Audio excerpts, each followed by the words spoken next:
mirada de muchas definiciones y conceptos que van a necesitar ustedes o que vamos a necesitar ver para poder entender qué es y cómo y por qué se programa y se pone el código de esa forma. Lo que nosotros tenemos que pensar es que una red neuronal va a tener, esto es medio un poco de repaso, como lo había planteado Tomás, es esto que estamos viendo en pantalla, que tiene las dendritas, tiene el cuerpo y el axón y tiene la que se conecta con otra neurona. De la misma forma, vamos a tener que pensar que nuestro modelo tiene que respetar esta estructura. ¿Cuál estructura?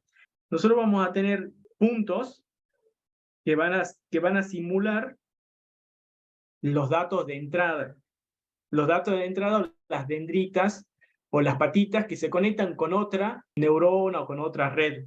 Vamos a tener el cuerpo, ¿sí? Y vamos a tener el axón y la patita que da la salida y que se conecta con otra cosa. Entonces, de un lado, nosotros acá en la primera parte vamos a tener señales o datos de entrada.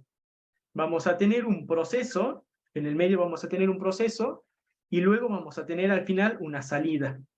Ahora, cuando pensemos en el caso más simple, supongamos que esta neurona, que está al medio, recibe una señal. Por ejemplo, que recibe un color rojo.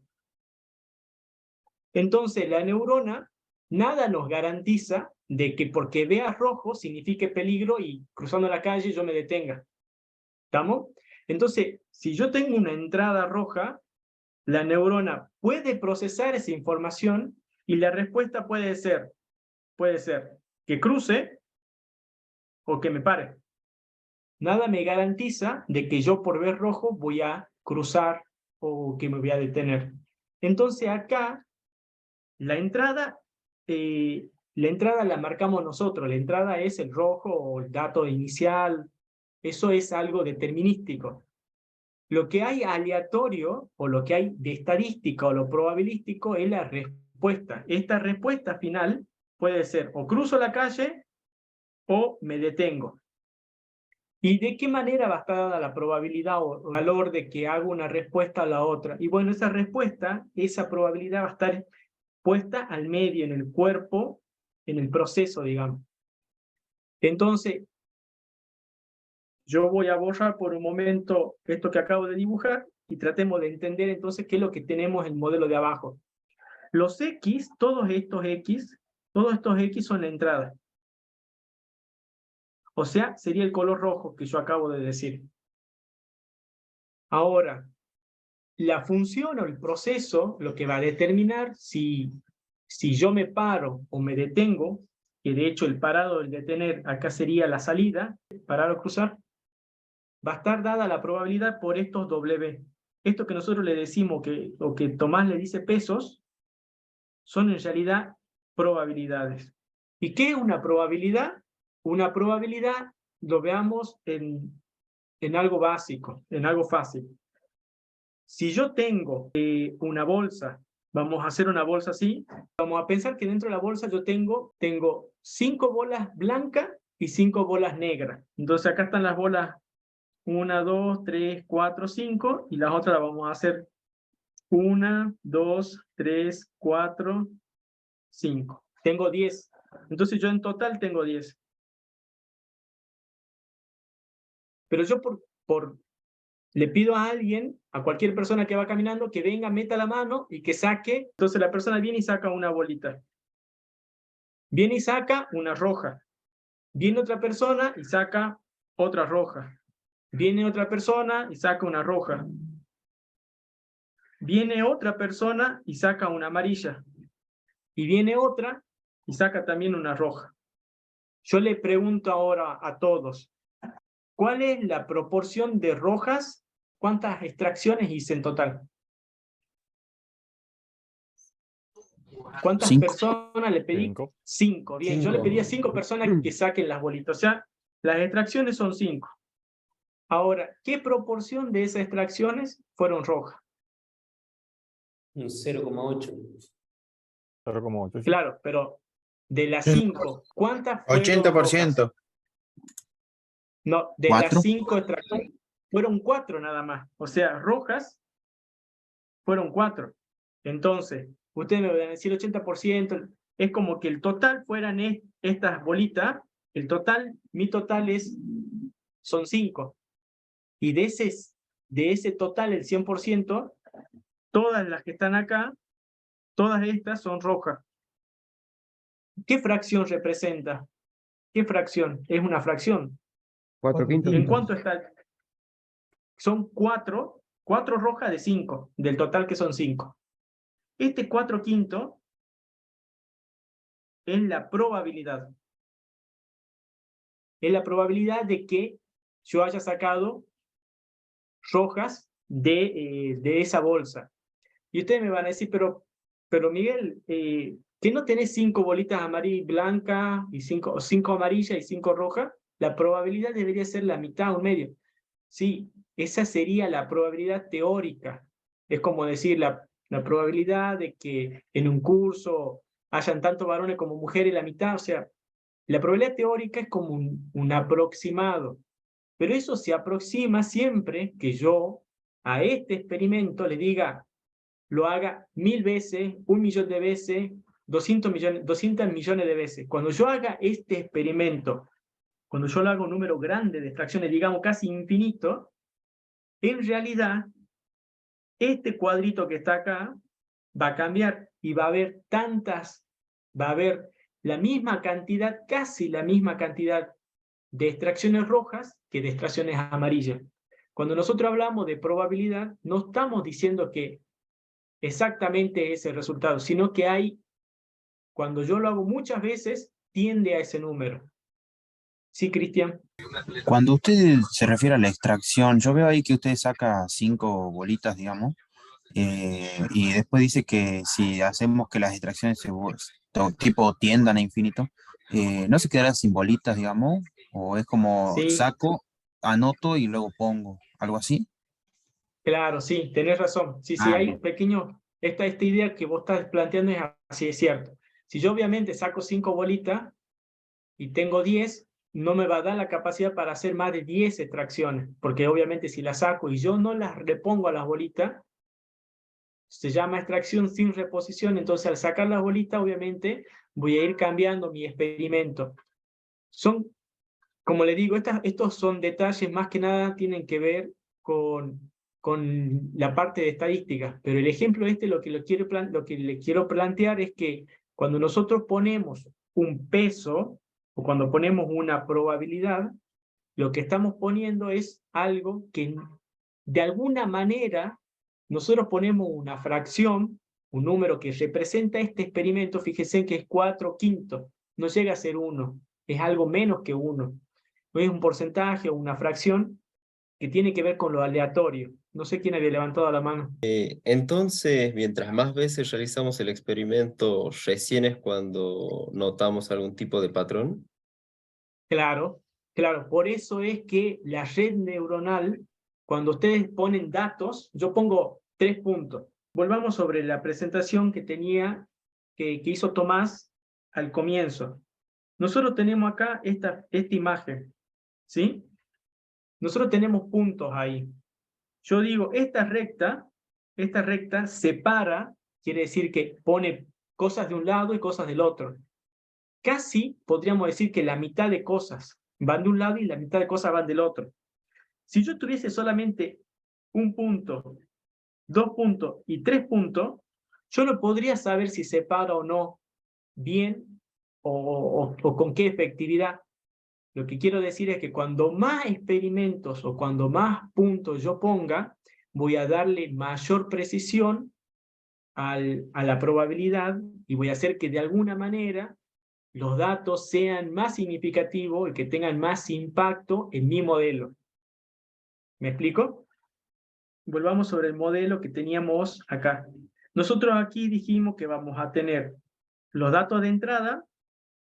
Estos datos no son un dato, son un vector de datos, ¿sí? Son un vector en una fila, así como lo acabo de marcar, un rectángulo de muchos datos.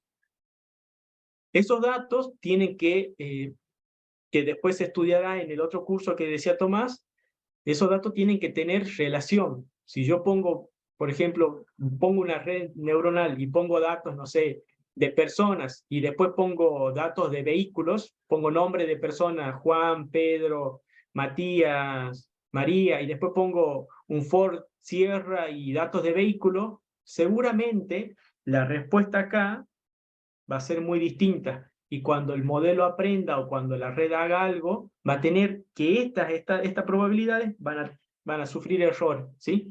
De acuerdo al modelo, que después vamos a ir viendo más adelante, podemos pedirle que la red aprenda ella misma. Sí, Mauro. Él me decía que mientras más veces hagamos el experimento, más nos acercábamos a la proporción que estábamos buscando. ¿No? Sí, sí. Ahora bien, pero antes dijo que la proporción teórica, si teníamos 5 bolitas amarillas y 5 bolitas rojas, se llegaba al 50%, a la mitad, que le había explicado otro alumno, si hacíamos ese experimento, una cantidad acercándose al infinito. Entonces, no Sí. podemos tomar directamente esa proporción de 50%, sabiendo que si la repetimos un montón de veces se va a acercar a ser 50%. Sí, eso es lo que se hace, digamos. Lo que uno hace es, pone datos. En este caso, estos son los datos de entrada. Y yo pongo mi modelo que yo veo el rojo, por ejemplo, y la respuesta de que la persona cruce la calle es un medio. La mitad cruza y la mitad, cuando ve el rojo, no cruza. Entonces, la probabilidad de que la persona al ver el rojo cruce es un medio. De 100 personas, cuando ven rojo, 50 se detienen y 50 no. Entonces yo pongo el modelo teórico, que será un medio. Cuando yo haga la función y los datos de salida, estos datos de salida son, por decirlo así, simulaciones. Son datos ficticios, son datos simulados, extrapolados. Esos datos luego yo los voy a volver a incorporar a mi modelo y voy a evaluar si se ajustan, si se mejora o no se mejora y si tiene un impacto o no en mi modelo original, en esta probabilidad. De eso va a depender siempre de la red que trabajemos, ¿sí? Hay redes que vos tomás datos y solamente necesitas saber si está arriba una cosa o abajo. No necesita un feedback. Hay redes que sí, hay modelos que sí. Sí, Diego. Al ser un modelo como sin recuperación era que la bolita no volvía a entrar. Perdón, es Ah, con reposición. Yo lo saco y lo está vuelvo bien, a reponer. está Sí, bien, sí, porque es con reposición. si no se me modificaba permanentemente por cada bolita sacaba, ok, perfecto, entendí mal. Sí, sí, sí. Eso es como, yo lo que le hice ahí es como un ejemplo, pero si yo saco la bolita, la estadística y la probabilidad de cada experimento va cambiando, ¿sí? Claro, La probabilidad va cambiando. Si la bolita, el ejemplo más simple, yo la bolita la saco, veo el resultado, la vuelvo a meter, vuelvo a mezclar, entonces la probabilidad se conserva. perfecto. Si yo la saco, ya cambia todo, digamos. Y ahí también tiene mucho que ver lo que habían, bueno, lo que estuvieron en las clases anteriores que mostró Lanfried, sobre la probabilidad bayesiana, que tiene que ver con que si yo ya saqué una bolita, ¿qué puede pasar con la próxima bolita que saque? Si yo ya sé que yo ya saqué roja, ¿cómo eso impacta en la próxima extracción? Ahí la probabilidad cambia y eso se llama precisamente probabilidad de Bayes o teorema de Bayes. Pero si quieren eso lo charlamos y lo vemos en otra clase que sea solo de matemática o de estadística, como quieran. Sí, Elías. ¿Qué tal? Buenas tardes. Consulta, lo que vos estabas hablando acá un poco del muestreo, ¿sí? Estabas hablando un poco de la ley de Morgan, si no me equivoco, que a mayor cantidad de prueba, más certero va a ser tu resultado. Y la segunda pregunta que te No quiero sé hacer es, si... la Sí, segunda pregunta que te quiero hacer es, si vos para obtener este resultado, vos ponés 3 parámetros o trabajás con parámetros. La segunda pregunta era si para obtener los resultados o acercarte a tus resultados, lógicamente vos le ponés parámetros, que eran los 3 puntos rojos que vos tenés para saber si es la mitad del resultado que vos querías o no. Bueno, con el tema de las bolitas y la ley de Morgan, la verdad no sabría decirte qué cosa. Morgan hizo un montón de cosas, y la ley de Morgan para la parte de lógica, cosas aplicadas en estadística, entonces no te sabré decir bien qué. Con relación a segunda pregunta de los parámetros, sí. O sea, yo acá cuando pongo rojo es porque es un parámetro de una entrada, Cuando yo digo acá X1, X2, X3 son como distintas variables. Por ejemplo, datos de una persona. X1 el nombre, X2 el DNI, X3 la localidad, X4 el sexo, X5 si es casado, soltero, estado civil. ¿Se entiende? Pero eso es de una persona. Ahora yo tengo miles de personas. Entonces se vuelve un poco más complejo. Perfecto. El X1 en realidad es como el dato, es una variable, pero de muchos experimentos, digamos. Entonces el X1 va a Sí, ser esto es elevado en una aire. fila de datos, claro, va a ser una fila de datos de una sola cosa. El X y así. Perfecto, gracias, profe. Ahora, el peso lo que hace es decir, en mi modelo, cuando yo veo rojo, ¿qué probabilidad tengo de parar o no? Bueno, eso lo tengo que, de alguna manera, operar. Lo meto en una función. ¿Estamos? Pero ¿qué pasa si yo no veo rojo? ¿Qué pasa si yo ahora veo verde? Si yo veo verde, voy a tener otra probabilidad. Mi reacción, por ejemplo, va a ser de 2/3. Cruzo, es más probable que cruce a que me quede parado. Entonces esto lo vuelvo a meter en una función. ¿En qué función? La función es el cuerpo, por decir algo, el cuerpo de la neurona. Ahora esa neurona toma toda esa información. Veo rojo, hago tal cosa. La probabilidad de que puede o no puede. Veo verde, hago tal cosa. Todo eso va a decantar en una respuesta. Ahora, ¿qué es lo que uno se fija, digamos? Que esta función que está dentro, que me va a devolver un valor, de alguna manera,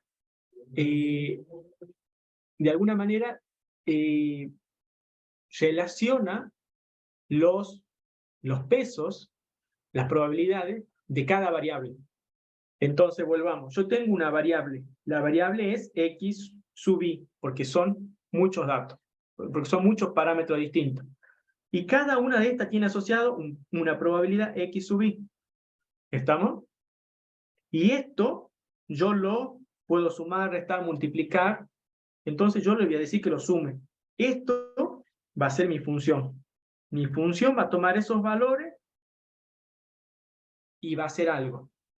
Ahora, cuando lo más fácil que la función puede hacer es decir 1 o 0, como la electricidad, ¿está prendido o está apagado? ¿Cumple con tal cosa o no cumple con tal cosa? Entonces los modelos más básicos, entonces lo que Tomás explicaba es que el modelo del perceptrón es esto: toma los datos, pone la función de probabilidad de cuánto impacta ese dato en la respuesta, o sea, el peso tiene que ver con cuánto impacto, si mucho, poquito, nada, esa señal que reciba la neurona y que después, junto con todas las señales, ¿cuál es la respuesta? Esto, acá está el otro modelo, que es precisamente esto. Tomo estas entradas con estos pesos, y lo que ustedes van a hacer después es, probablemente estos son diagramitas para ver cómo interactúan los datos con la función y con cada cosa. Tomo este dato, con estos pesos, y esta es la función. La función lo que va a hacer ver de qué manera cada cosa impacta y me da una respuesta.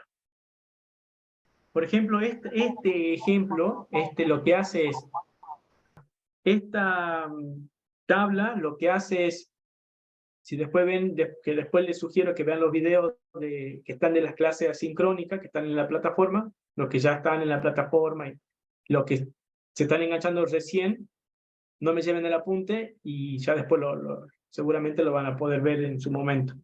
¿Qué es lo que hace esto? Si yo tomo dos variables, tomo un X y un Y. Si yo tomo un X y un Y, cuando nosotros hablamos de X y un Y, ¿qué hacen ustedes generalmente en matemática? Agarran y hacen esto.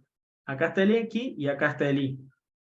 ¿Y qué es lo que se suele hacer en matemática? Bueno, el Y va a ser igual, no sé, a algo con X. Le ponen algo con X. Ese F es algo. Por ejemplo, X más 1, X más 2, X más lo que sea. Perdón. Lo que decía es, yo tomo un X y un Y, yo a ellos los voy a juntar, los voy a relacionar. La cosa más fácil es Y igual a X. Si yo grafico Y igual a X, ¿qué es lo que yo tengo? Para el 0, al 0 lo mando al 0, al X cuando yo pongo 1, me dice esta reglita que el Y va a ser 1. Entonces acá me queda el 1. Y tengo otro punto y puedo seguir de esa manera y armar una recta. Los que ya conocen de esto, tienen acá una recta. Esta recta se escribe con esta fórmula. Ok. Entonces, acá hay, esta es una función simple, ¿sí? Si yo a la función la quiero desplazar, yo la tendría que, la quiero desplazar, subirla, por ejemplo, un poquitito. Yo la quiero subir, entonces yo quiero que cuando el X valga 0, este es el X y este es el Y. Cuando el X valga 0, la recta esté en el 1. Entonces yo al Y le voy a mandar el 1. Cuando esté en el 1, va a ir a parar al... Antes valía 1, ahora va a ir a parar al 2. Entonces la recta, lo que va a hacer Directamente esto. proporcional. Bien, eso. Se movió para arriba. Entonces, ¿y cómo cambia esa traslación, ese movimiento en mi ecuación original, en mi fórmula original? Lo que hace es Y, la fórmula, va a ser igual a X, más esa traslación, más 1. ¿Por qué le digo esto? Porque de esa manera yo voy a poder escribir esto que tengo acá, esta gráfica que tengo acá. Yo para separar cosas, yo tengo que poner una línea, una curva, algo, y decir lo que está debajo de eso o lo que está arriba de eso. Para decir lo que está abajo, yo voy a decir este elemento, ¿qué es? Es un punto. Ese punto se escribe como algo en X y en Y. Son dos cosas. X y en Y. Si tuviese, estamos hablando de variables de dos datos, no sé, rojo y verde. El X sea rojo y el Y sea verde. Pero si yo tuviese toda la escala de colores, por ejemplo, 10 colores, que sea una imagen con un píxel con 10 colores distintos, desde el negro hasta el morado, por ejemplo, o los 7 colores del arco iris, yo acá tendría 7, el X1, X2, X3, X4, 7 componentes. No lo podría graficar en el plano. Debería verlo en una cosa en 7 dimensiones. ¿Se entiende? Por eso lo que lo hacemos en 2 dimensiones, para que se entienda la idea. En más dimensiones no se puede ver, pero sucede lo mismo. Con esto, nosotros ¿qué queremos? Hacer una recta, y esa recta que separe las cosas que están de un lado y las cosas que están del otro. Entonces este X, está, yo estoy diciendo que está por debajo. ¿Estamos que este puntito está por debajo de la recta? Yo voy a decir que está por debajo cuando, ¿qué? Cuando yo, la recta tiene una fórmula, le vamos a poner F, una fórmula que depende del X y del Y. Cuando yo lo evalúe, cuando yo a esa fórmula la ponga en el X y en el Y que valen 0, 0, en el puntito S, el F en X y en Y, eso no me va a dar 0, no va a estar en la recta. Si vive en la recta me da 0. Pero como no está en la recta, me tiene que dar por debajo de la recta. Entonces esto me tiene que dar menor que 0. ¿Estamos? Y los otros puntos, obviamente, los otros 3 puntos, como están por arriba, cuando yo a ellos lo ponga en la fórmula, yo diga el F de esos puntos, pongámosle X moñito, y moñito, que son los otros puntos, ellos van a ser mayor a 0. De esa manera, si yo tomo una función que es la recta, yo puedo saber si mis datos están por debajo o por arriba. ¿Cómo? Meto el dato, lo pongo en la maquinita de la fórmula, lo evalúo en la función, si el valor está por debajo o si el valor está por arriba. ¿Se entiende? Eso es lo que está diciendo esta función. Esta función O lo que hace es toma dos estados, toma dos datos, 0 y 1. ¿Qué puede pasar? Que los dos valores, el rojo y el verde, pensemos en el rojo y el verde, que el rojo sea 0, no hay nada, no ve rojo, y no ve verde. Entonces la función no hace nada. Respuesta nula. ¿Me siguen? Esta tercera columna es el resultado de la función, esa función f que yo le acabo de poner. Cuando el rojo vale 0, quiere decir que no está activo, no veo rojo, y si veo verde, la función me devuelve 1, se mueve o hace algo. Cuando yo veo rojo, pero no veo verde, también me muevo. Y cuando yo veo rojo y también veo verde, me muevo. Esta función, digamos, esta célula lo que me está diciendo, esta neurona lo que me está diciendo es, vos te vas a mover siempre que veas algo. Veo rojo, me muevo. Veo verde, me muevo. Veo los dos, me muevo. ¿Cuándo me quedo quieto? Cuando no veo nada. ¿Se entiende? Porque la recta esta está un poquito desplazada. Porque, y ahí tiene que ver lo del error que alguien mencionó. La recta está un poquito desplazada porque de esa manera yo voy a poder cubrir un margen de ruido o de error.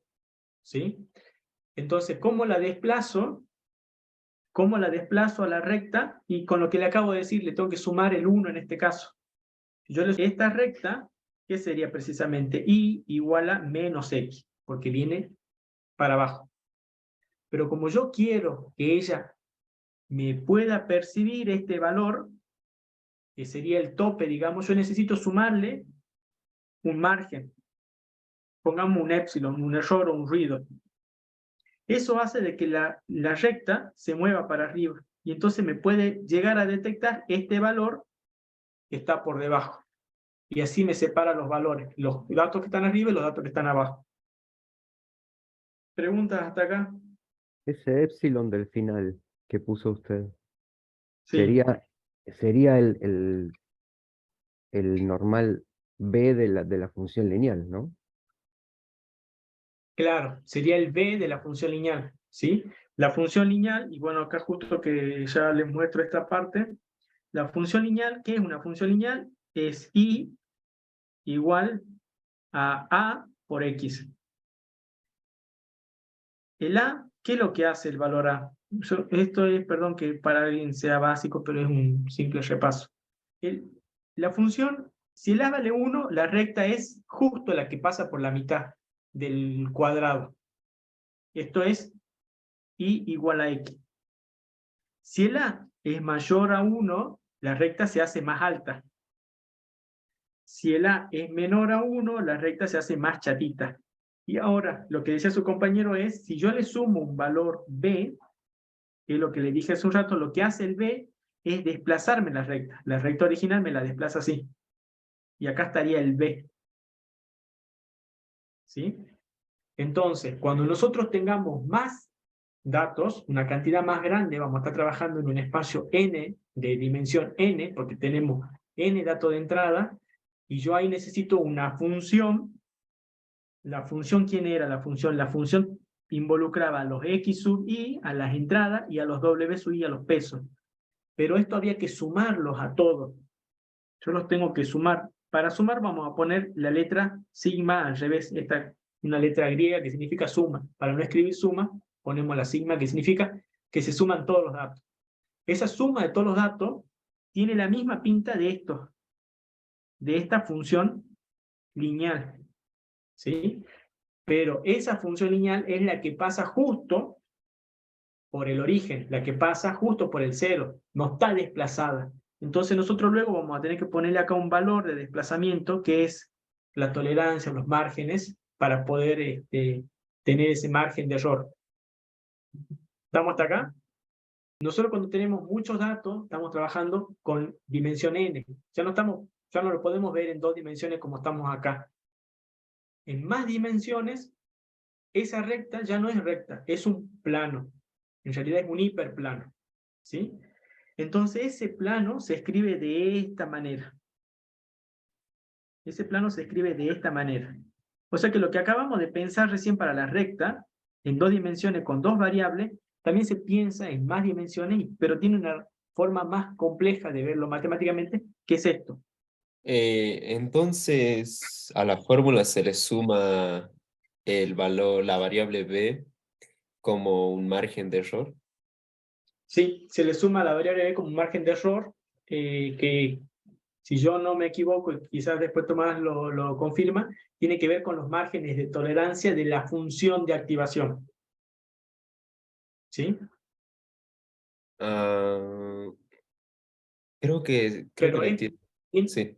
tiene que ver con que yo necesito desplazar esa recta o ese hiperplano para poder reconocer cierto margen de error de puntos que están por debajo. ¿Sí? Tiene que ver con eso. Muchas O sea, veces. nosotros cuando hacemos regresión lineal, cuando tenemos puntos, esos puntos, acuérdense que nunca son datos exactos, son muchos datos. Entonces yo necesito un tope de tolerancia de error. ¿Sí? Ese tope de tolerancia de error tiene que ver con esto de acá. ¿Sí? Profe, entonces se entiende que A modifica tanto X como B agregándose. O sea, si A es menor y mueve X, también mueve B porque serían paralelas. Ya lo que hace es subirte la curva, bajártela o darte la vuelta. Y el B lo único que va a hacer es, a esa curva que vos ya la moviste, la rotaste, digamos, te la subís toda o te la bajás dependiendo del B. El B lo que hace precisamente es, te mueve la curva de manera que choca en ese punto. Es eso. Si el épsilon, el BS vale 2, la curva como sea, para arriba, para abajo, más inclinada, tiene que estar en ese punto. Ahí está. Al 2. Está. Al 2. ¿Sí? El B es el punto, exactamente ese punto en el eje Y. Y sucede lo mismo en un hiperplano. Ahora, ¿quién es el A en el hiperplano? El A nuestro, digamos, el A, exactamente el A, no es que es parecido, exactamente el A en el hiperplano va a ser los W. Los W van a ser exactamente el A. ¿Sí? Tiene otra forma de mirarlo, pero es exactamente el A. Si yo conozco el A, conozco cómo está el plano. Porque si el A es positivo, la recta se para, si el A es negativo, la recta cae. Si los W tienen cierta forma, yo sé cómo es el plano. Y el épsilon lo que hace es desplazarme nada más para arriba, para abajo, el plano que ya lo tengo definido. ¿Sí? Pero igual no es tan fácil verlo en más dimensiones, por eso se lo hago en 2 dimensiones. Entonces, ahora, yo una vez que tengo la recta, o que tengo este hiperplano, tomo los datos. Tendré datos por abajo y tendré datos por arriba. Acá están los puntitos y está la recta. La función de activación es aquella función que dice, por ejemplo, 1, si la respuesta es, se mueve. Vieron que yo le hice el ejemplo del rojo y el verde. Si ve rojo se mueve, si ve verde se mueve, si no ve nada se queda quieto. O sea, si se mueve, vale 1. Si no se mueve, la respuesta es 0. O sea, cruzo o me muevo es 1, esto me quedo quieto. 0. Entonces, la respuesta de mi función, una vez que yo meto los datos, el hiperplano lo que hace es como ver de qué lado están, cómo están los datos, eso. Pero mi respuesta, 1 o 0, viene por la función de activación. Son 2 cosas distintas. Viene por la respuesta, digo, o sea, por el 1 o el 0 tiene que ver con esto, con esta función de acá. Con esta función de acá. Acá tengo 1 y acá tengo 0. ¿Estamos? Yo acá tengo 1 y acá tengo 0. Profe, pero acá tiene una curva que está medio torcidita la curva. Bueno, el modelo más básico es en realidad este. Que hay un apunte subido también que dice funciones, que dice que hay una función que es de esta forma, que se llama función escalón, que son como las señales. Está prendido, vale 1, está apagado, vale -1, o vale 0. Es muy similar, esta función. Pasa que esta función, después van a ver más adelante, que cuando ya empiezan a interactuar más neuronas, más cosas, estas funciones tienen un impacto. Y para que estas funciones no son tan buenas, ¿por qué? Porque es como que yo de un momento a otro salto bruscamente, de un estado a otro. Para que la suma, acuérdense que nosotros acá estamos modelando una neurona de una cosa. Es como decir, viste rojo o viste verde, te moves, pero no es el único parámetro. Hay gente, viste un auto, viste gente caminando, o sea, hay como mucho más parámetros que interactúan. Hay modelos de redes que interactúan muchas redes, muchas neuronas. Entonces, imagínense que ustedes tienen para cada neurona una función así, de este tipo, que tiene un salto abrupto. Entonces es difícil después hacer el modelo matemático porque estas funciones son difíciles de analizarlas, no son continuas, no son suaves, tienen saltos abruptos.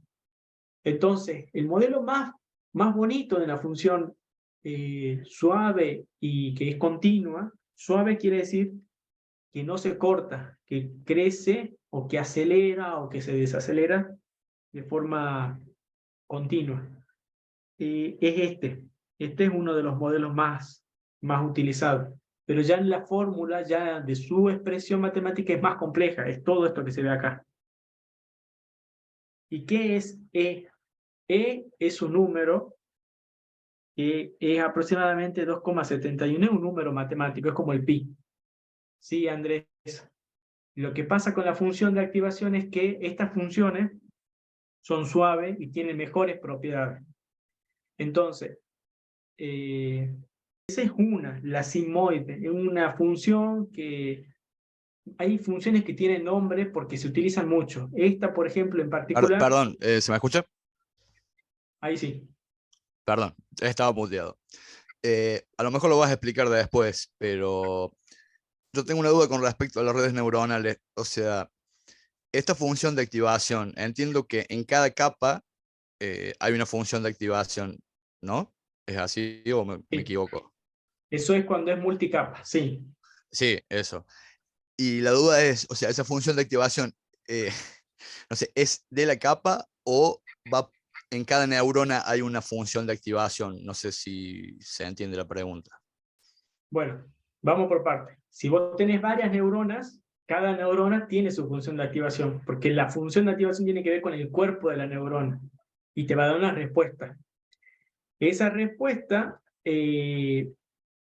puede decaer precisamente en la respuesta final o puede decaer en otra cosa que te genera otro dato para luego,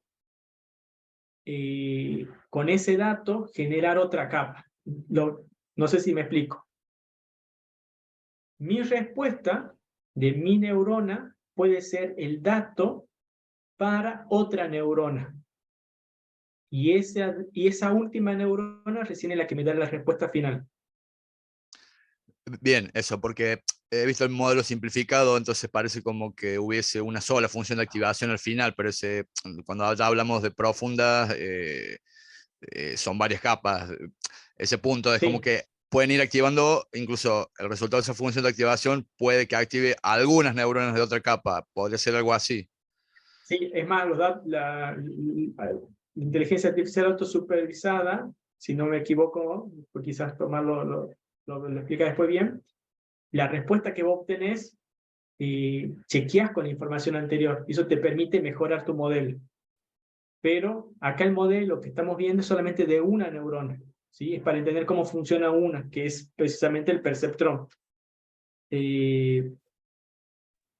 Ahí está, sí, pero exactamente eso, digamos, o sea, la función logística que ya vimos Es un perceptrón, digamos, en realidad. Es un mini perceptrón, solo que cada perceptrón, digamos, tiene muy poco poder para separar el espacio, digamos. Entonces, por eso es que uno digamos, la junta, digamos, y les recomiendo el playground de TensorFlow, y ahí pueden ver, pongan una neurona en cada capa, y van a ver, ahí tienen varias bases de datos para ir jugando, y la complejidad a la que pueden llegar, digamos, es muy básica. En cambio, si ustedes van apilando capas y van apilando neuronas, van a ir pudiendo resolver los datasets cada vez más complejos, digamos. Mi dataset tiene que ver con los conjuntos de datos de entrada, por la duda. Bueno, estamos con que la sigmoide tiene... ¿Por qué se la usa? Porque es una función bonita, buena y tiene que ver con estadísticas, ¿sí? Eso, nada más. Lo que voy a decir es, cualquier estudio de persona o de modelos, altura, peso, lo que sea, tiene un modelo matemático de la población, de los datos de la población, se hace un muestreo y todo lo demás.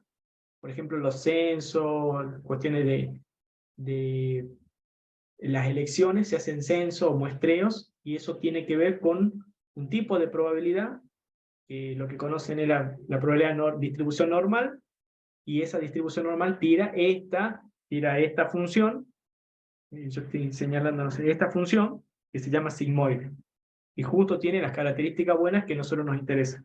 Otra de las funciones es esta, que está acá, la tangente hiperbólica, es tan h tangente hiperbólica. Tiene una expresión, también tiene con la e de la exponencial, esto lo hace la calculadora, no se asusten, o la computadora no lo calculan ustedes. Y ya está, la computadora sabe calcular esta tangente exponencial. Si después quieren, después vemos cómo es la expresión de la fórmula y por qué tiene esta forma que es así. Pero gracias a esa curva suave, después con el descenso del gradiente y todo lo demás, después que es un método que permite optimizar, digamos, optimizar recursos, camino, eso. Y otras funciones, siempre lo que nosotros queremos son funciones suaves, funciones que sean continuas y que no sean abruptas, que no tengan quiebre fuerte. Esta es otra, la del máximo, la del máximo y la función esta que es una lineal por una parte, fíjense en que está partido, una lineal por una parte y una función que decae suavemente, que tiene una forma también de vuelta exponencial. De acuerdo al modelo de lo que nosotros queramos estudiar, nosotros vamos a poder poner una función de activación u otra. Una va a ser, es como decir, tengo una foto, y a esa foto le paso un filtro. Y sí, si yo le paso un filtro, le saco los oscuros. Si yo le paso un filtro, le pongo más nitidez. Si yo le paso un filtro, aclaro los colores más claritos. ¿Se entiende? Cada filtro sería cada una de estas funciones. Cada una de estas funciones hace algo distinto. ¿Qué es lo que pregunta su compañero del multicapa? Tiene que ver con esto. Nosotros ahora vamos a tener una neurona. O sea, una neurona. No sé si está bien dicho, creo que sí, una neurona. Esa neurona me va a dar una respuesta. Yo tengo dos datos, rojo y verde. Ahora, el rojo y el verde tienen su peso, su probabilidad. Acá está W1 y el W3 dice ahí. Igual esto está puesto ahí con letritas, pero es un poco más complejo, ¿sí? Después, en la próxima clase, lo vemos un poco más complejo, ¿sí? Porque es lo que se genera en una matriz, que ya no es una fila, una tabla, sino precisamente eso. No es una fila de datos, de probabilidades, W1, sino es una tabla de probabilidades, porque este X va a actuar acá, y este dato X2 va a actuar en la otra, en la primera neurona. Y tengo una segunda neurona. Entonces, de vuelta, la segunda neurona capta las dos informaciones, el X1 y el X2. ¿Sí? Entonces yo voy a tener, por decirle algo, neurona 1, neurona 2, el dato 1 y el dato 2. Para la neurona 1, con el dato 1 tengo una probabilidad, un peso. Pero esta neurona también va a reconocer el dato 2, o sea que va a tener otro peso. Y sucede lo mismo con la neurona 2. Ella identifica el dato 1, identifica el otro dato. Entonces lo que yo tengo acá es una tabla, no sé si se ve. Esa tabla, una tabla de números, de probabilidades. Bueno, esa tabla de probabilidades se llama matriz. Una tabla de datos, una tabla de números se llama matriz. Y esa matriz es la que de alguna manera va a interactuar para darme un resultado final. Ahí, perdón, Miguel, en ese caso ahí, ese resultado final serían las sumatorias. La sumatoria de los X sub I por los omega sub I. Ese resultado final tiene que ver con la función de activación que cada una tome y el resultado que me arroje cada una. ¿Sí? Ahí ¿Por qué? me cuesta, ahí, hasta acá te sigo, pero después no logro conectar la función de activación con Miremos los el ejemplo omega de acá. Ajá. Miremos el ejemplo de acá un ratito. Este era el ejemplo anterior en donde veía, este es rojo y este es verde. ¿Sí? Esta es la primera neurona. La primera neurona me dice, cuando vos veas rojo, vos vas a pintar de negritos cuando te quedes quieto. La respuesta va a ser, es que es medio difícil poder graficarlo. ¿Por qué? Porque este es el X1 y este es el X2.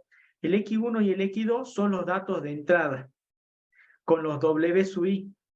Estos son los X sub I con los W sub I. Esto me daba la recta, o el hiperplano. Yo lo que estoy graficando acá es esto. No estoy graficando la función de activación. La función de activación va a ser, vos pintá de negro cuando sea 0, pintá de blanco cuando sea 1.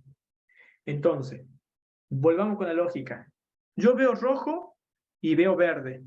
Cuando yo veo rojo y veo verde, me muevo, ¿vale? 1. Este punto es un rojo, 0 verde, porque estoy en el 1, 0. Un rojo, 0 verde. Un rojo, 0 verde. Entonces, ¿ve algo? Sí. Entonces, píntelo de blanco. Ahí está blanco. Este punto de acá, ¿qué vale? Vale 0 rojo, vale 0 verde. No ve rojo y no ve verde. Entonces, no se mueve. Pinte lo negro. Ahí está negro. ¿Se entiende? Este de acá, ¿qué vale? Vale un rojo, un verde. Por lo tanto, vio algo, vio verde y vio rojo, entonces pintó lo blanco. Entonces con esta red neuronal, ve negro acá, blanco, voy a hacer de otro color, ve blanco, blanco, blanco, y este negrito. ¿Estamos? Esa es la respuesta de esta neurona. Ahora hagamos lo mismo, pero tomando otra neurona. La otra neurona, la neurona 2, se va a parar acá. ¿Estamos? Y ella va a tomar como parámetro cada vez que, si vos ves dos colores, te quedas quieto. Sigamos la misma lógica. Entonces, yo me paro acá, ahora en el 0, 0, en este punto. ¿Ves algún color? No, no veo ni rojo ni verde. Entonces, movete. Entonces ella es amarillita. Yo me paro acá. Veo un rojo y ningún verde, pero sí veo 1. No veo 2, veo 1. Por lo tanto, móvete. Me paro acá. ¿Qué veo? Veo un rojo, no veo verde. perdón, no veo rojo, pero sí veo un verde. Entonces, movete. Yo me paro justo en la esquina. ¿Qué veo? Veo un rojo y veo un verde, veo dos, entonces te paras y se pinta de negro. El resultado va a ser la suma, en este caso, de los dos resultados anteriores. Entonces, quedó negro este por la primera neurona y quedó negro este de este segundo por la segunda neurona. El multicapa lo que hace es como poner más Ahora, neuronas entonces, para... perdón. Entonces la función de activaciones estaría haciendo eso que vos recién hiciste, de definir para la neurona 1 qué sería amarillo y qué sería negro, y para la neurona 2 qué sería amarillo y qué sería negro. O sea, esas serían las funciones de activaciones actuarían la función de en este la función de momento. activación va... Claro, la función de activación va a tomar los datos, y en función de los datos te va a responder una cosa, un 1 o un 0, una respuesta. Esa respuesta a la misma vez va a ser dato para otra función o para otra neurona, digamos. De alguna manera uno a la neurona 1 y a la neurona 2 le tiene que de alguna forma informar qué tiene que hacer. O sea, Claro. esto que decíamos, que si es uno que se mueva, y en el caso cuando eran dos que también que se quede quieto, eso se lo tiene que uno definir uno, ¿no? Claro, porque acá la matriz esta tabla, tiene encriptada, por decir así, los W de la neurona 1 y los W, los pesos, perdón que ya está. Lo que yo tenía acá era una tabla, la neurona 1, la neurona 2, los X1, los X2. Acá tenía el W1, este el W3, este el W2 y este el W4. Estos son estos W de acá y son los W de acá. De alguna manera, yo ya tengo los W. Y yo a cada función, a cada neurona le pongo su función de activación. Y por ende me va a dar una respuesta, porque cada neurona interpreta una cosa distinta. Es como decir, la primera neurona, si tuviese una tabla de datos, me lee el nombre. Si es nombre masculino o nombre femenino. La segunda neurona me identifica el sexo y cruzo información, no sé. Y con esta información me debería responder medio la Claro, eso nacionalidad. es lo que te iba a preguntar, tengo una duda. Nosotros tenemos Sí. primero las dos neuronas. Las dos neuronas captan X1 y X2, cada uno le atribuye a esa probabilidad le atribuye un peso, y con una fórmula cada uno larga una respuesta.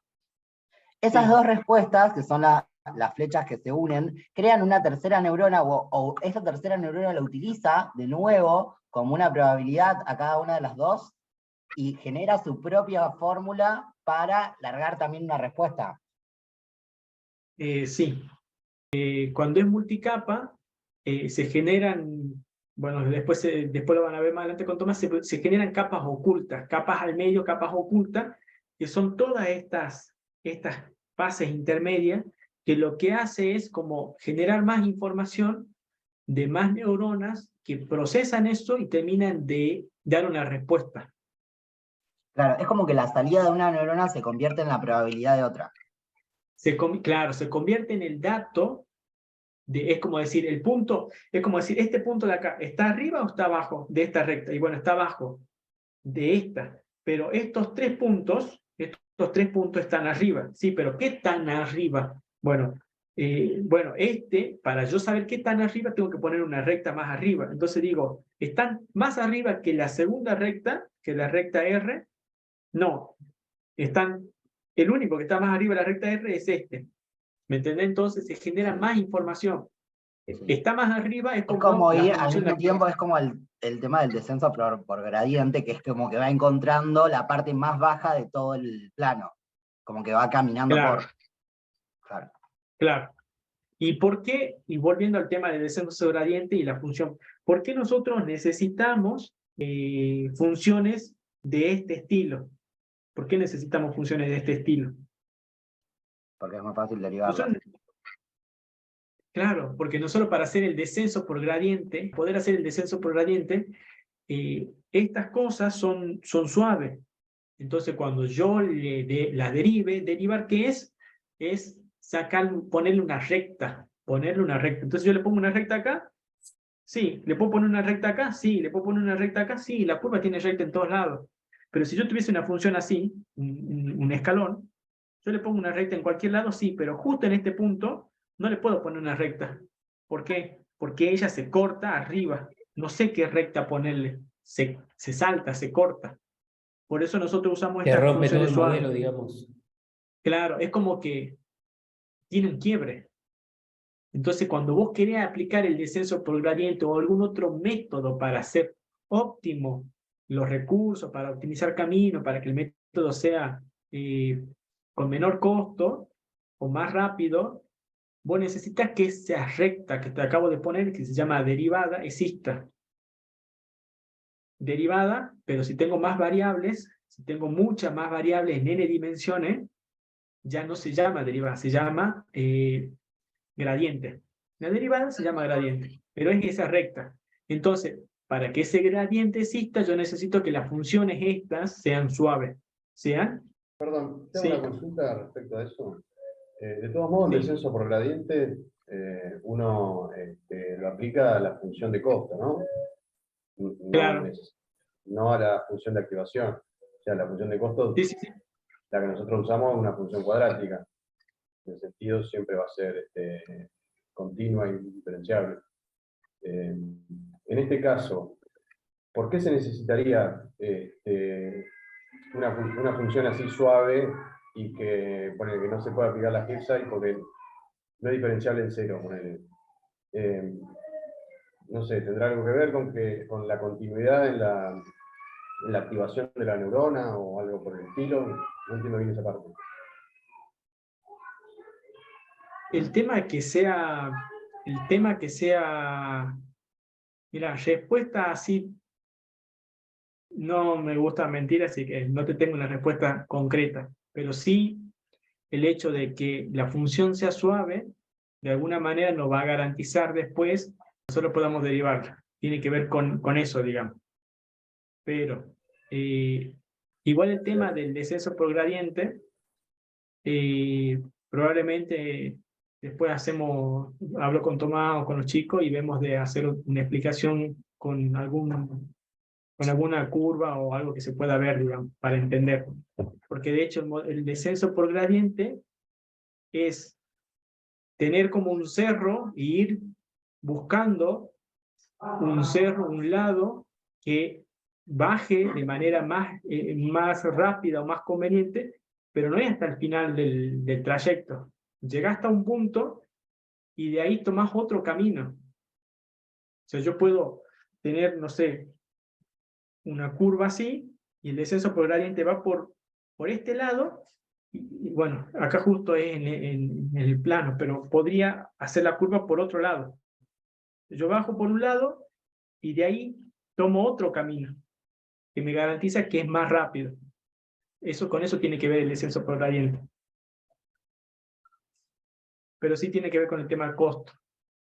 Y esto es precisamente el ejemplo del descenso por gradiente, que cuando yo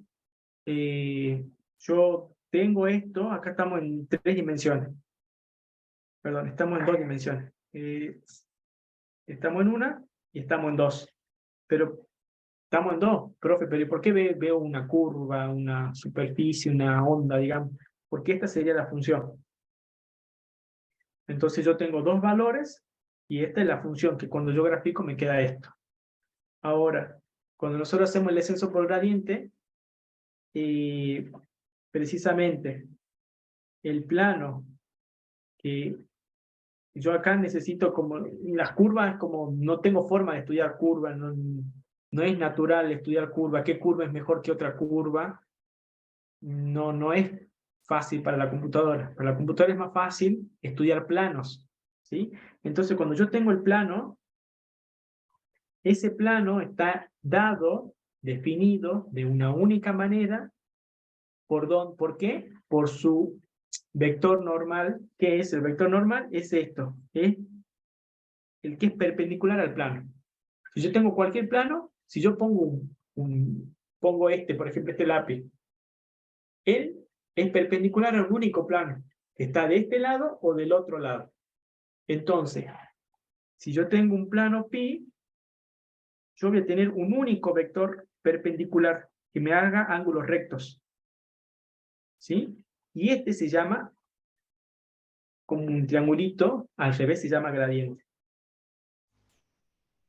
Que es justamente el análogo a la recta.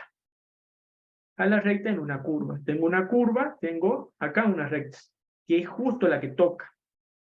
Si quieren lo pueden achatar a la superficie y nos queda así como una curva.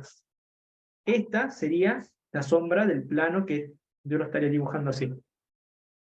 Bueno, resulta que este plano queda determinado, definido, nace como con este vectorcito perpendicular. Y de esa manera es más fácil estudiar cuando la curva, la superficie, cae más rápido. ¿Por qué? La única forma que caiga más rápido es que este vectorcito se vaya acostando, ¿sí? Se vaya precisamente cayendo. Entonces eso me diría que el plano se va volviendo más horizontal y cae más rápido. Pero ese plano no es para todo, ese plano es local, es en esta parte. Yo me muevo más abajo y tengo que poner otro plano, con otro gradiente. No sé si, bueno, y precisamente ahí donde está el gradiente tiene que ver la función. Ahora lo que yo no les sé responder es si tiene que ver con la función de costo, y el costo tiene que ver con esto que está al cuadrado, o con la función de activación, pero sí hay una relación. Esto básicamente fue como un repaso y quizá alguna duda o cuestiones o algo más técnico de la parte de estadística, de por qué un W, por qué el peso y qué significa y para qué se usa y por qué la neurona o el modelo hace esto. Pero seguramente después van a ir poniendo la parte de programación con precisamente un modelo para que vayamos cada uno simulándolo con Python, ¿sí? Para ver respuesta, funciones y eso. Respecto a la pregunta, estoy casi seguro que tiene que ver con la programación hacia atrás, que se hacía solamente comentarios. Pero bueno, lo reviso también y cualquier cosa lo comentamos. Respecto a la derivada de la función de activación. Yo tuve que buscarlo, Santiago, y básicamente es, la función de costo lo que te va a decir es qué tan bien funciona el modelo. Y la función de activación lo que va a hacer es como mejorar el costo de ese modelo. Entonces esa es la interacción que tienen. Claramente lo que es verdad, tipo, tiene lo que es la repropagación, si no me equivoco, que es como corregir el error tras el error. Entonces eso lo vas a hacer, o el movimiento lo vas a hacer mediante la función de activación. Y después lo que va a buscar esa función de activación mediante la derivada es corregir el costo, el menor costo de la función de costo. Claro, ahí volvés a corregir a la función de costo, y ahí entra la derivada de la... Por eso tiene que ser suave. Claro. Por eso tiene que ser continua y diferencial. Ahí está. Claro. Gracias. Claro, porque de alguna manera en la respuesta, cuando vos tenés la respuesta, lo evaluás con el dato real, entonces, y al minimizar el costo, sacás las derivadas, la derivada parcial de cada una de las variables, y ahí el cuadrado se baja y baja la función, pero como el dato de salida lo obtuviste con la función de activación, de ahí sale también el hecho de la función de que tenés que derivar esa función, digamos. Gracias. Cuando vuelve para atrás en la red neuronal. Perdón, yo entiendo, a lo mejor estoy entendiendo cualquiera, ¿no? Que en parte, digamos, el descenso por gradiente es lo que nos ayuda a ajustar el W, digamos, comparándolo con los datos reales, digamos, por cada uno de los infinitos W. Nosotros hemos hecho el ejemplo de uno solo, ¿no? En lo que hemos hecho en el práctico. No sé si el W principalmente, lo que te va a ayudar a ajustar es el error. El error final, es decir, cuando vos terminás todo lo que es el proceso de lo que es la red neuronal, vas a sacar un resultado o un dato de salida. Ese dato de salida vos lo vas a comparar con el error o con el dato que es de tu función de costo. Ahí vas a sacar un error. Ese error, si es muy grande, lo vas a volver a mandar para atrás para que se genere de nuevo, pero en forma pasos para atrás, no sé cómo explicarlo bien, para que vuelva a ser todo un proceso en el cual vuelva a largarte otra función de salida con un error mínimo. O sea, con un error más chico que el que sacó antes. Creo que entendí eso, no sé si está bien tampoco. Sí, pero es correcto lo que dijo el compañero, o sea, lo que estamos modificando en cada una de las pasadas es, son los Ws, porque la función de salida, o sea, lo que te devuelve, digamos, el modelo, depende directamente de los Ws y de los Bs, o sea, de esa, como el intercepto, digamos, siempre me sale así. Y eso es lo que estamos ajustando en cada una de las pasadas, digamos. Y después la salida depende de El eso peso y que le obviamente el atribuye error a cada va a una estar. de las probabilidades de los que se modifica, ahí entendí. Claro, sí, uno que hace, lo que hace con el descenso al gradiente es buscar Claro, el sí. mínimo, ¿no? Buscar los mínimos. Entonces va ajustando los pesos para buscar los mínimos. Eso después, Claro, porque de alguna manera la función de activación ya está definida, porque vos ya sabés si la respuesta va a ser 1 o 0, y de acuerdo al modelo. Entonces lo que uno busca después de evaluar mucha cantidad de datos es que mejorar ese W, como decían ustedes, uno lo mejora para ajustar de alguna manera con ese W, ajustar el plano o el hiperplano que acerca a los datos, digamos. claro, te va a dar un descenso por gradiente, pero distinto. O sea, va a ser un poquito más lento, pero por ahí un poco más efectivo. Igual el tema del descenso por gradiente y la respuesta esa quedó pendiente, yo se la busco y le armo como una respuesta como más formal de por qué tiene que ser esa función. De hecho, ahí tiene un gradiente, una derivada, pero por qué tiene que ser esa y no pueden ser otra, digamos. El hecho de que sea 1 o 0 o -1 tiene que ver con que eh, la respuesta es 1 si te suma algo, o si la neurona está activa, quiero decir que te suma un valor, o si -1, porque esos datos la inactivan, o sea, te termina restando, o te hace 0, o te termina restando, te termina restando, quiero decir. Pero no puede ser otro valor más allá porque también tiene que ver con la parte de la probabilidad. No, la estadística, la probabilidad va entre 0 y 1. Bueno, nos vemos la semana que viene y buen fin de semana. Buen fin de adiós. Bueno, chicos, buen fin de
Sí.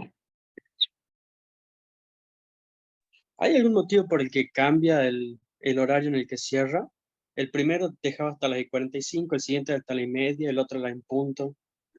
No, en realidad siempre fue hasta las 8, pero siempre fue desde las 6:30 hasta las 8. Pero bueno, hoy fue realmente muy caótico todo, así que se desfasó. Pero bueno, Sí, hoy es caso aparte. sí.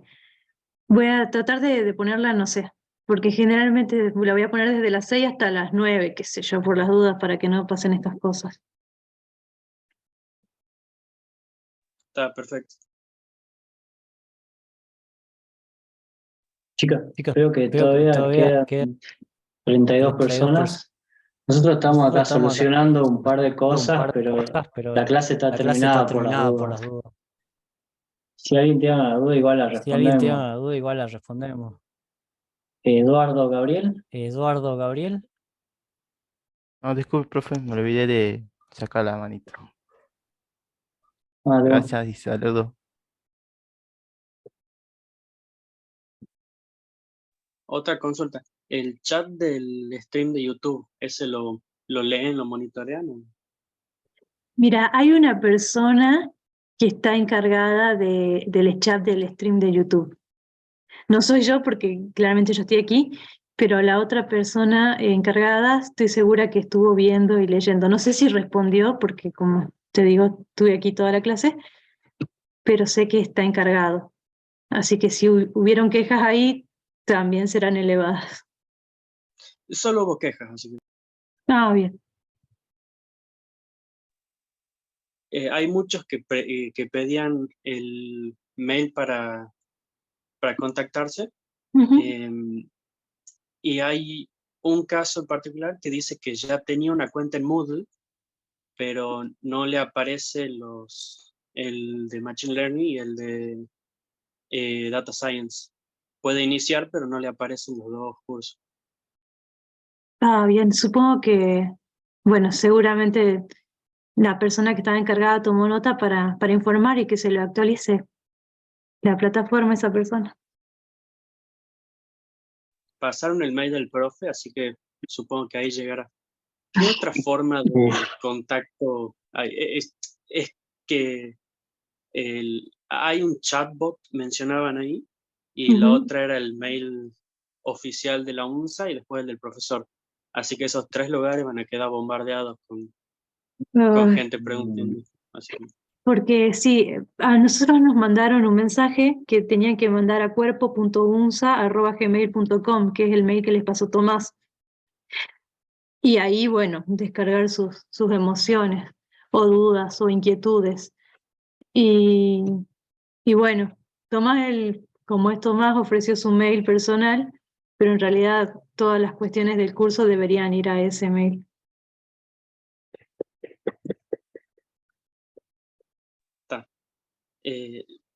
Eso creo que todo lo que mencionaron. Muchas quejas y poco más. Me imagino que sí. Yo estaría quejando, yo también me quejé. Está bien quejarse, pero hay un límite. Sí. No es toda la culpa de Tomás, por ejemplo, que lo que algunos decían, ¿no? Y no, me temo que no. Tomás es él, como ya dijo, se tendría que dedicar simplemente a enseñar. Este tipo de cosas no son de su incumbencia. No, enseña bien, no tiene que estar defendiéndose de gente, ¿no? No es el trabajo. Así es. Bueno, chicos, voy a dar por finalizada la sesión. Cualquier cosa pueden escribir en el Telegram si tienen alguna duda o en el grupo de WhatsApp que veo que se generó. Y bueno, nos vemos el próximo miércoles y bueno, ya pronto estarán subidas más clases asincrónicas y coloquios para que rindan. Que tengan buen fin de. Chao, nos vemos.